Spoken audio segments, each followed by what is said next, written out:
Gentlemen, the world of professional wrestling never stops, and welcome to another ridiculous report. Some great news for Mickie James. She will be inducted into the TNA Hall of Fame. Carlos Silva, the TNA president, informed her. This is terrific for Mickie James. She's also been deserving of going into the WWE Hall of Fame for some time now, so hopefully this causes that to happen as well. She was on that WWE LFG show, the reality TV show, for one season, then was replaced. To me, Mickie James absolutely deserves to be in the WWE Hall of Fame. Her work during the Divas era, when female wrestlers weren't allowed to be how they are today and actually give you 10, 15, 20-minute wrestling matches. Instead, it was 5 minutes, with half of it being sexual innuendos. Well, that's what Mickie James had to deal with, and she still shined through that, and she's being honored in the TNA Hall of Fame, but I think she's been deserving of being inducted into the WWE Hall of Fame for some time now, so hopefully this leads to that. Bron Breakker is rumored to have a massive match at WrestleMania 42 next year in Las Vegas. Again, WrestleMania 42 was initially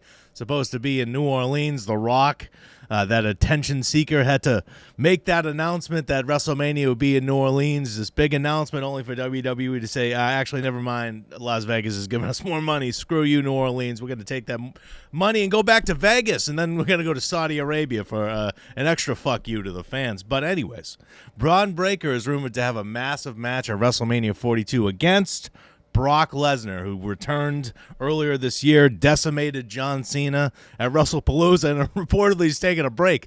So he decimated John Cena at WrestlePalooza. I thought it was to build Brock Lesnar up for something huge. Brock Lesnar's going to be gone from WWE television, according to reports. We'll see if he's back soon, but I don't understand that. Why are you having John Cena get destroyed ahead of his match against AJ Styles? It's stupid. But he's Bron Breakker versus Brock Lesnar is very interesting to me because Paul Heyman is currently Bron Breakker's manager, but as we saw at WrestlePalooza, he introduced Brock Lesnar. He didn't stick around for the match. He introduced him. So there's a storyline there. Is Bron Breakker going to be the next Brock Lesnar, and is maybe Paul Heyman going to realign with Brock Lesnar, and Bron Breakker is going to come out of this a babyface? We'll see. But that sounds like a hell of a match. Bron Breakker versus Brock Lesnar at WrestleMania 42. Obviously, Bron Breakker should get that win, but I'm interested in the storyline because Paul Heyman's there and Bronson Reed. Paul Heyman's become the manager of Bronson Reed and Bron Breakker, and now Seth Rollins is coming out with Becky Lynch. So Paul Heyman's focus shouldn't be on Seth Rollins anymore. It should be fully on developing Bronson Reed and Bron Breakker, in particular Bron Breakker, because that's the star. Bronson Reed is a very good talent and could be a star. Bron Breakker is guaranteed to be a star. There's a difference. So hopefully they have something planned with Paul Heyman being involved in that storyline with Bron Breakker and Brock Lesnar. I'm interested to see how WWE gets us there, and if Bron Breakker maybe transitions into being a babyface, because he doesn't have to talk that much. The crowd loves him now, even as a heel. You make him as a babyface.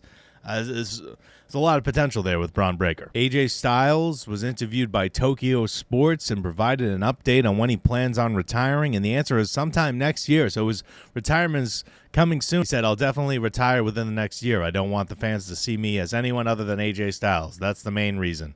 I've decided to retire before my body can no longer move." I like that thought process by AJ Styles. Leave before your time is up. Let the fans remember you at your best, not when you're breaking down and suck. I remember Ric Flair for his great matches. I'm never going back and watching Ric Flair's last match again. I don't ever want to see it. I saw it. I ordered it. I wasn't happy with my decision, but I wanted to see Ric Flair's last match. It was way too late. His last match was a decade, 25 years ago, in my opinion. AJ Styles, I like that thought process. Leave while you're at the top of your game. Leave while you're at your best. He's in his mid to late 40s. Not going to get better as the years go by. I like this idea by AJ Styles. I'm leaving next year. I've left behind. Look at my resume. It's unbelievable. He has nothing else to prove. So I'm happy for AJ Styles. I hope they extend him to at least WrestleMania. Rumors are that his contract's expiring in February 2026. I can't imagine they wouldn't extend that a couple months and give him a retirement match at WrestleMania. Why not? He deserves that, and then he can transition into hopefully a backstage role in WWE, helping younger athletic stars like himself also be able to, even if AJ Styles has never been a good promo, but he gets by and he can deliver, and he can cut them. It's like a lost art for these younger talents who aren't good speakers. You can still get by and get your point across, and AJ Styles did that to me. Hopefully he can provide some insight backstage moving forward, but I'm bummed that his career is winding down, but it's time. It's a good call by AJ. You don't need to stick around for 10 more years for what? He doesn't need to. He's already proved everything. So John Cena Sr. agrees with the wrestling fans that John Cena's heel turn sucked. I was all for John Cena's heel turn when it first happened at Elimination Chamber. I lost my mind. I was like, this is what I've been waiting for. This is going to be great. And then they decided to involve Travis Scott, and then Travis Scott disappeared, and then The Rock disappeared, and it was just John Cena saying, your town sucks. That's what that heel turn devolved into, because The Rock and Travis Scott fucked off in the middle of it. Especially Travis Scott. Who knows what happened there. I want a real story on a breakdown on why those communications broke down between WWE and Travis Scott. But John Cena Sr. Was interviewed by Sportskeeda on the Unscripted show. He said, I think what he's done is right. It's good. It's positive. Turning John Cena heel was a great idea. The shock factor was great. I completely agree. The shock factor worked incredibly. I was totally hooked by it. I was like, I can't wait to see what they do with this. Turns out they did nothing. The storyline after the turn was destroyed. That was a very poor move, in my opinion, because it was a big gamble for everyone involved to see how it started, and then to see the characters who are involved no longer be present. The heel turn almost became non-essential. That was something I wasn't really too hyped up on. Yeah, the heel turn was essentially an afterthought because The Rock wanted Cody Rhodes to sell him his soul. John Cena obliged instead, and then that was the end of the story. There was nothing else. The Rock hasn't been seen since Elimination Chamber. That's insane. In February, we're in September. That was a pretty big storyline that they just took. It was an unbelievable fumble, and The Rock's, Mr. Hollywood actor. I'm going to be an Academy Award winner now. He might never come back to wrestling. Who knows? He's probably just bitter about not getting to face Roman Reigns at WrestleMania, and it's led to this bullshit.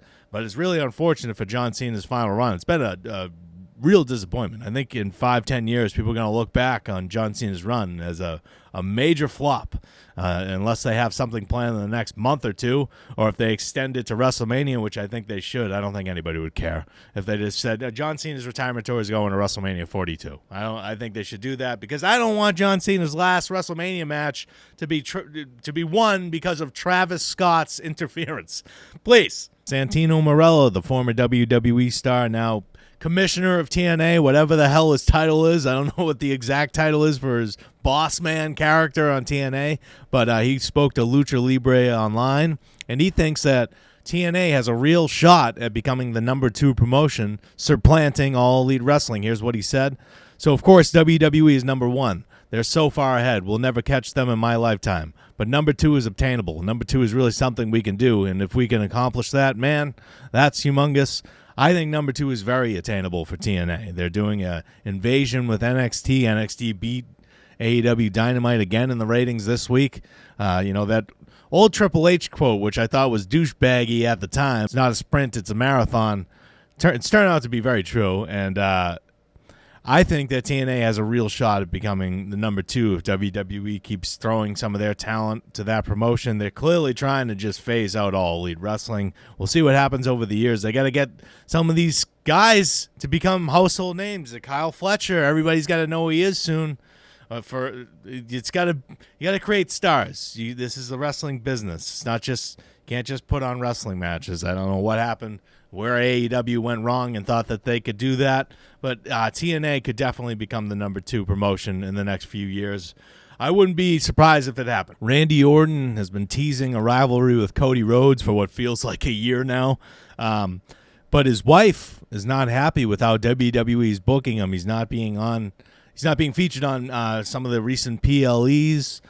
His wife thinks it's disrespectful. A wrestling fan said on social media that it's disrespectful by WWE for leaving Randy Orton out of major shows like the Raw Netflix debut, ESPN debut, and more. Kim Orton, Randy Orton's wife, responded, "You ain't wrong." So she's getting out Randy's sentiment that he's not happy with his booking.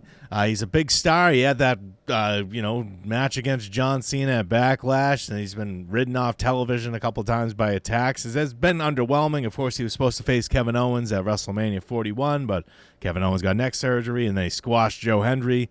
So it hasn't been the best year for Randy Orton, but with the way Randy Orton looks, he's going to be around for a decade longer. He looks insane, so he'll get plenty of opportunities, but maybe he's not happy with how WWE's booking him right now, and his wife is making it known. And finally, Vince McMahon celebrated his 80th birthday this year. He's the disgraced former WWE CEO who's now running this 14th and I production company, that whatever, and he's driving around at 80 miles per hour, crashing into people in broad daylight, losing his mind. He held an 80th birthday party for close friends or whatever. The Undertaker, AC/DC reportedly performed, and of course Kid Rock performed. You can't have any celebration is not worthy unless you have Kid Rock there. You have to have Kid Rock there at all times. But he made a bust of his head, like a Hall of Fame bust, like an NFL Hall of Fame bust of his head. And he gave out like 100 of them at his birthday party. So you go to Vince McMahon's birthday party, who's ostracized from WWE because he reportedly, allegedly, sexually, assaulted one of his employees. But, go get a bust of himself. What a fucking weirdo. What a fucking weirdo. That's like having a phone wallpaper of yourself. Like, here's a bust of me. Look at me. Happy birthday to me. Here's me. Me to you. What a fucking weirdo. But that is it for this episode of The Ridiculous Report. Thank you so much for watching, and subscribe if you haven't.